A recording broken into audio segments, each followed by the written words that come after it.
Vamos al tercer bloque. Sí, último bloque, bloque El ambiental. bloque ¿A ambiental, quién tu tenemos? especialidad. Sí, sí, pero vos lees el currículum de nuestro invitado, que es extenso y Mauricio Limón tardamos Aguirre mucho. es Sí. mexicano, estamos internacionales últimamente. Ah, Doctor en Derecho por la Universidad de Navarra, España. Muchos de sus colegas lo definen como un excelente profesional del derecho público ambiental y un líder entusiasta comprometido con la legalidad y la justicia. Es especialista en Derecho Ambiental y Globalización, también en Derecho Corporativo y Económico. Ha participado en diversos seminarios y dictado infinidad de conferencias sobre medio ambiente y recursos naturales. Fue secretario general de Gobierno del Estado de Jalisco, México, y subsecretario de Gestión para la Protección Ambiental de la Secretaría de Ambiente y Recursos Naturales. Tiene una amplia trayectoria en el servicio público en donde se ha desempeñado con un alto sentido de la responsabilidad ante los retos institucionales que se le han presentado. bienvenido, Mauricio. Muchas gracias, Carolina. Muchas gracias, Tomás. A sus órdenes. Gracias, es un honor que participes en la sección de ambiente, justamente tengo entendido, y además por los cargos en los que estuviste, que sabés mucho, no solo de ambiente, sino en particular de derecho ambiental. Pero, ¿de dónde nació tu motivación por el cuidado del ambiente o específicamente por, como abogado, especializarte en derecho ambiental? Yo era muy joven Ujú. y en la Ciudad de México, en el sur de la Ciudad de México, había un área natural protegida que Sí. conservaba sobre todo la montaña sur y los acuíferos. Mm. Y yo era muy joven, estaba en la universidad cuando el gobierno empezó a destinar esa área para construcción de vivienda, Uh, edificios, centros comerciales. mm. Y entonces de ahí me nació el deseo de defender legalmente nuestros espacios naturales.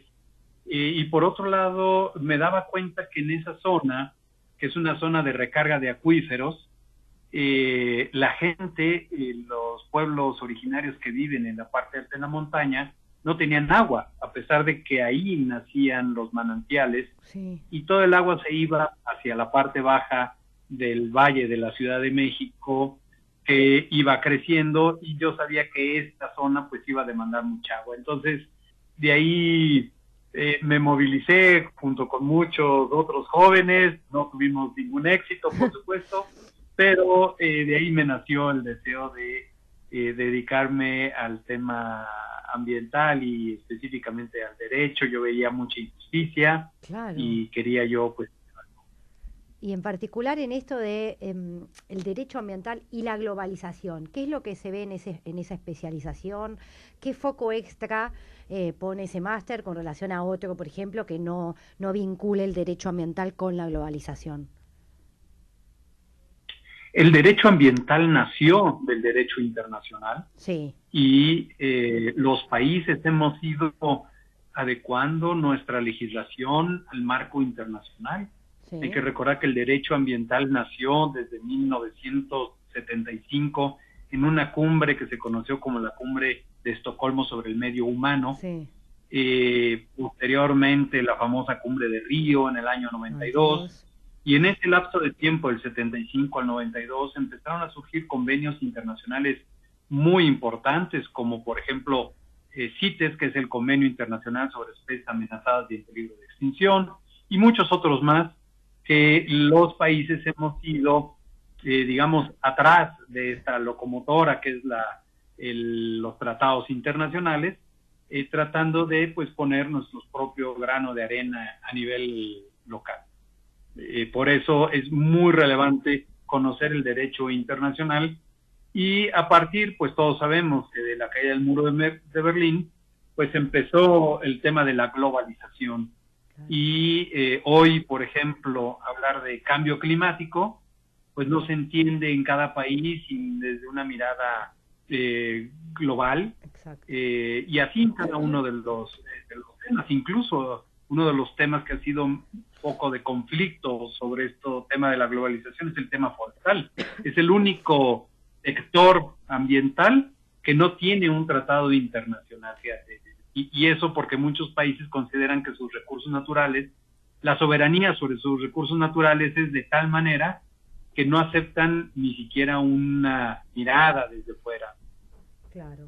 Bueno, a propósito entonces de los tratados internacionales, justamente se me ocurrió que una de las preguntas tenía que tener que ver con el Acuerdo de Escazú, sobre todo porque fue tan reciente su entrada en vigencia, así que estamos por lo menos los ambientalistas muy entusiasmados. Argentina lo ratificó, México lo ratificó.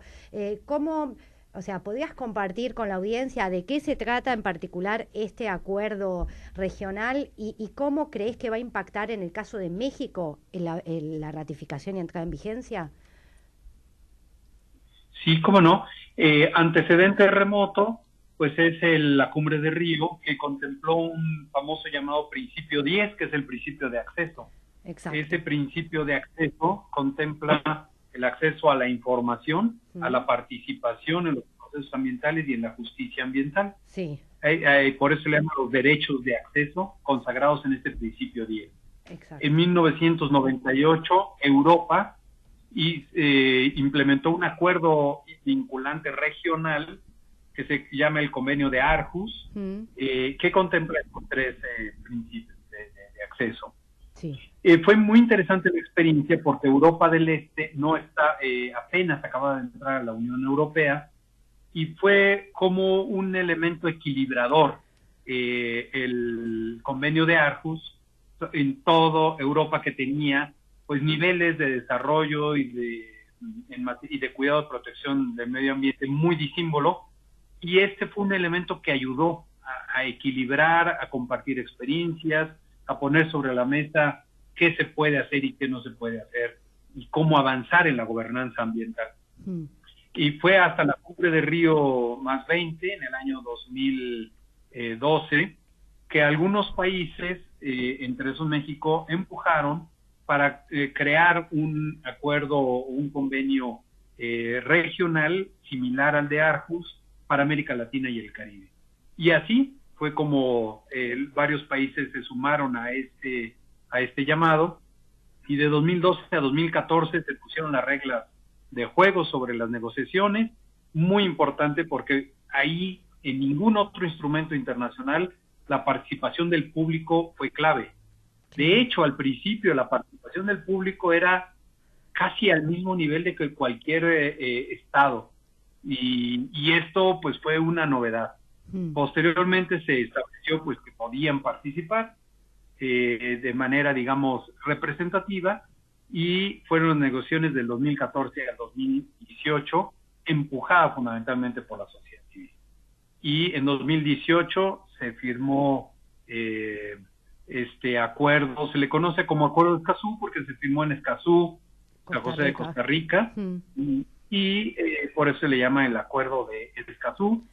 México lo firmó en Naciones Unidas en 2019 y lo ratificó en este año 2021, el mismo día que Argentina. Entonces, Argentina y México fueron los países 11 y 12, los países que se necesitaban para que entrara en vigor. De tal manera que este acuerdo contempla 4 pilares: los derechos de acceso, del principio 10 de Río, de acceso a la información, la participación y la justicia en materia ambiental, y una novedad que no tiene ningún otro instrumento internacional, un artículo específico para la defensa de los defensores de derechos humanos en materia ambiental. Eso le da una novedad, además de ser el único, hasta ahora, instrumento jurídicamente vinculante para América Latina y el Caribe en materia ambiental. Esto es muy importante porque como otorga derechos humanos o reconoce estos derechos humanos, entran en el bloque de constitucionalidad de los países. Exacto. Es decir, las posiciones que están en el Acuerdo de Escazú tienen rango constitucional por tener un rango de derechos humanos. Todo en América Latina y el Caribe, todos los países tienen en su constitución consagrado el derecho humano al medio ambiente.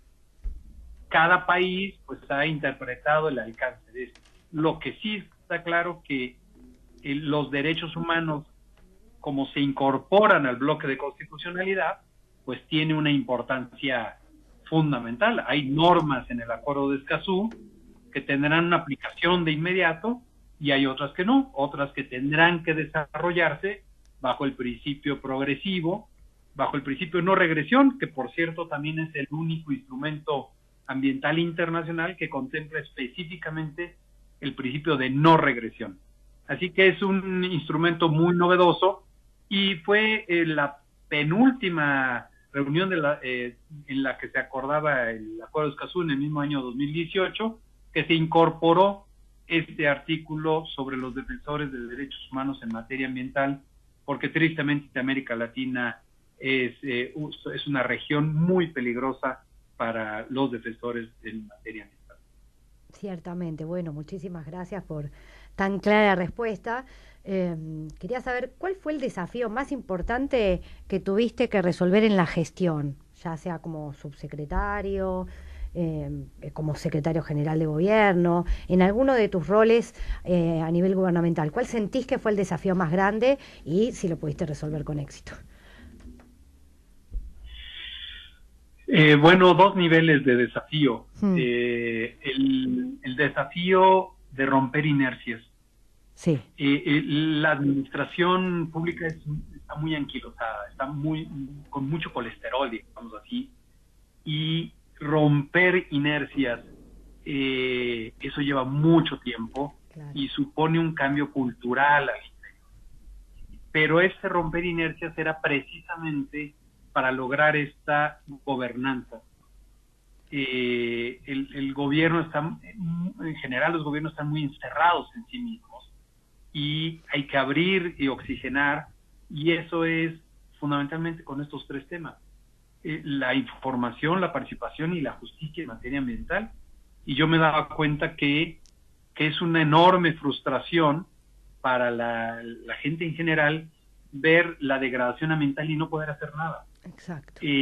A pesar de grandes avances que hay en México en materia de información ambiental, un poco más en materia de participación, en materia de acceso a la justicia, pues es un drama, es una enorme frustración que esta impunidad ha llevado pues a este deterioro ambiental e incluso al asesinato de defensores y amenazas, etc. Entonces, el romper esta inercia al interior del gobierno para poder abrir, oxigenar y mirar desde la gente, ese quizá fue el reto, digamos, cultural más fuerte. Y ya a nivel de proyecto, quizá el proyecto más complicado fue una regasificadora en el Pacífico, porque implicaba poner en juego todo esto, y era un proyecto que los instrumentos jurídicos no permitían, pero era necesario para inyectar gas para el desarrollo, impactos en una laguna, en fin, quizá ese fue el proyecto también desde el punto de vista de infraestructura más ambicioso en aquellos años, complicado, y finalmente se logró, tratando de implementar pues nuevos instrumentos jurídicos, quizá bajo el principio precautorio de que si bien se otorgaba una resolución, esa resolución no era un cheque en blanco por los próximos 50 años, claro, sino que había que ir midiendo los resultados ambientales cada 5 o 10 años. Cada 5 años hacer una especie de corte de caja y decir cómo vamos. Hay degradación, está bien, las medidas que se impusieron de mitigación son las adecuadas, o hay que hacer ajustes. Y creo que pues hasta ahora ha funcionado bien. Muy bien, bueno, me alegro mucho. Ahora tengo una inquietud porque en un reportaje que te hicieron, creo que el año pasado, dijiste: los mexicanos somos cada vez más conscientes de la importancia del medio ambiente y de nuestra biodiversidad. Sin embargo, existen políticas públicas que atentan contra ella. Y quería saber, ¿a cuáles te referías? Sí, si se puede decir. Tristemente tristemente este gobierno ha sido totalmente regresivo. Hay políticas de infraestructura que no contemplan el cuidado del medio ambiente, el acceso a la información cada vez se cierra más. La participación, prácticamente los espacios que están en ley de participación están prácticamente muertos, no se ha convocado a ningún consejo consultivo. Las emisiones de gases de efecto invernadero, por la apuesta que ha hecho el actual gobierno hacia petróleos mexicanos y mayor refinación de petróleo, pues evidentemente eso va todo en contra de un avance que creo que se tenía. Y además, pues tristemente, por ejemplo, el año pasado fue el año que más personas fallecieron por asesinato, defensores de derechos humanos en materia ambiental. Entonces, ciertamente ha sido muy regresivo, particularmente con 2 proyectos del actual gobierno, que es un famoso Tren Maya y una nueva refinería en el sureste mexicano. Pero parece medio contradictorio esto, ¿no? Porque fue el mismo gobierno que ratificó el acuerdo de Escazú. Está bien que las negociaciones estuvieron previas, pero no condice con lo que ellos mismos firmaron. Sí, es una especie de, perdón la expresión, pero es una especie de esquizofrenia. Sí. Porque por un lado promueves o quieres que se implementen estos instrumentos de derechos de acceso que van a favor de la gobernanza ambiental, y por otro lado, pues tristemente cada vez hay más amenazas, asesinatos, violencia en general hacia los temas ambientales. La información pues no está al público, la participación se ha cerrado, la justicia ha sido muy difícil poder implementar, en fin, esto pues yo veo como una bipolaridad. Ciertamente, esperemos que cambie. Bueno, yo aprovecho cada vez que viene algún invitado internacional al programa, aunque sea a través por la vía telefónica, para preguntarle cómo es la situación de la pandemia en el país o en la ciudad donde está, para que nos ilustre, porque si bien hay muchos noticieros que tratan de mandar corresponsales a distintas partes, siempre está bueno tener esta alternativa. Bueno, pues la vacunación ha sido muy lenta. Acaba de terminar la fase de mayores de 60 años.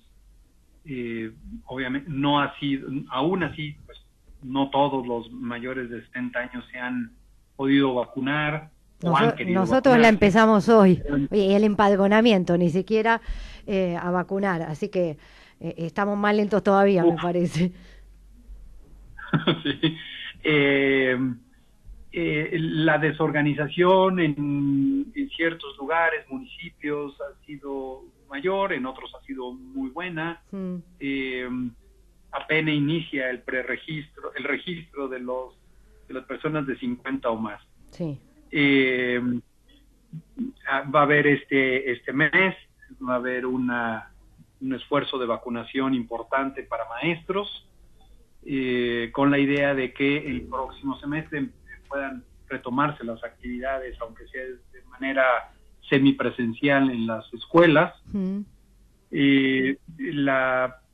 Creo que las prioridades han sido por edades, sin considerar segmentos de la población, por ejemplo, personal médico o hospitalario.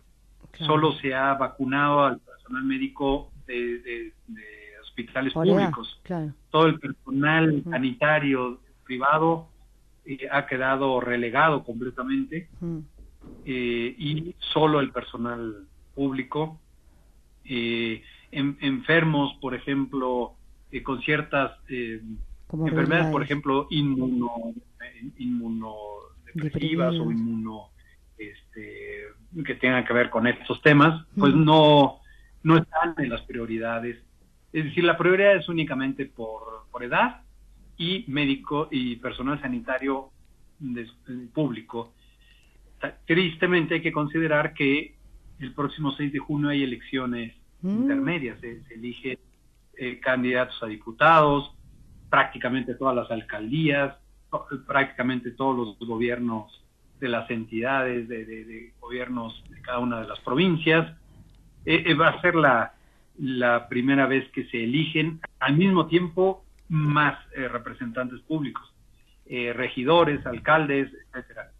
Esto tristemente pues se ha puesto sobre la mesa y al principio se notó un manejo más político electoral de la vacunación Sí. que con criterios, digamos, 100% sanitarios. Lamentablemente pasó en muchos países. Así que nos tenemos que despedir.